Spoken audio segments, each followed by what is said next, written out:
Hi, ladies and gentlemen. Today in writing, we are going to be talking about crafting introductions and conclusions. I know that we've already looked a little bit at introductions, but we're going to go back and talk about them again one more time, and then kind of look at some things that we could add within those conclusions, which is the same as adding into our introductions. So this will be a second time that we are going through and revising and editing those introductions. So imagine that you sell houses. You're a real estate salesman who wants to sell someone a house. How would you introduce the house before ever talking or taking them there? So let's think about your house. Would the first thing that you would list out as a salesman be all the things that are wrong with your house, or would it be something cool and interesting that you would first start out with? Like, I might say that if you were to buy my house, I have a jacuzzi that is in the backyard for you to be able to play with. Or maybe you have an place for an air hockey table in the basement, right? You want something interesting that's going to draw them to you. So you remember that you want to sell them this house. It has to be interesting and informative, but also something that's going to walk them right through the door. Writing introductions can be very similar to this process we just described. So today, as writers, we're going to learn how to write interesting introductions that entice the reader to read more.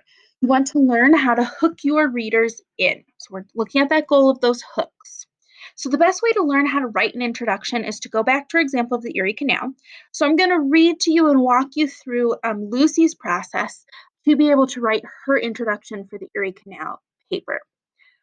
So imagine that we were writing a report on the Erie Canal and that we had sections set up in the following way. We have a table of contents, and this is what the paper is going to look like. Needing the canal, building the canal, expanding the canal, and using the canal for today. So that's our table of contents. In my introduction, I need to set the reader up for what is inside. So my thesis is going to say the following pages will tell you why the canal was needed, built, and expanded, and how it's being used today. Then my readers are going to know exactly what to expect. But this really isn't that interesting. It's not a good way to start a paper. It's not going to make people want to read my paper. So to hook them in, I need to kind of be like that property agent. Give them something exciting for us to start off with, because this is not very exciting for you to start off a paper. So my introduction sessions might highlight something unique or attention grabbing and catching about the Erie Canal. For example, I might add a fact and say in 1825, the Erie Canal was hailed as the eighth wonder of the world.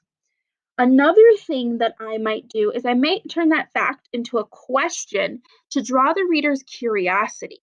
So, do you know what the eighth wonder of the world was in 1825? Or I could begin with an interesting quote. I could, in fact, quote a line from the famous Erie Canal song. So the Erie Canal song started with "Low bridge, everybody down, low bridge, for we're coming into town. And you always know your neighbor, you'll always know your pal if you've ever navigated the Erie Canal." So I'm hoping that some readers would have maybe heard this song, or that those who haven't will become curious to know more um, about this song and about what I'm telling that readers about. So it has some real history behind it. Another way that I might begin to highlight is starting differences between then and now.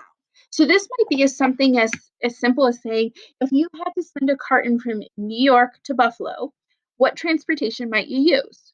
Well, 200 years ago, the Erie Canal would have been your one and only choice, right? So I'm comparing it to now. You're thinking in your head, if I need to send a carton or mail from New York to Buffalo, how might I do that? Oh, well, I can send it by the post office. A plane can take it, right? I can send an email. But 200 years ago, you could only do it through the Erie Canal. So there are really four ways that we have talked about crafting an introduction. All of these ideas can also go in your conclusion. So if you put in your introduction or you don't put in your introduction, you think it might fit better in your conclusion, go that route. But all these four things can also go in a conclusion as well to beef up that conclusion. So to help you, I'm going to put the chart up you for in the next slide.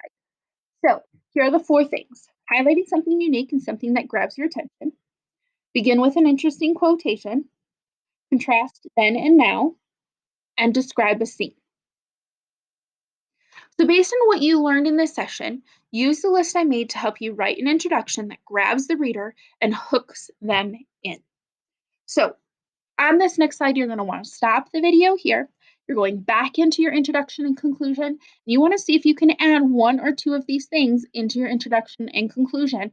Just beef it up that much more. If you have any questions, make sure you reach out to me, ladies and gentlemen.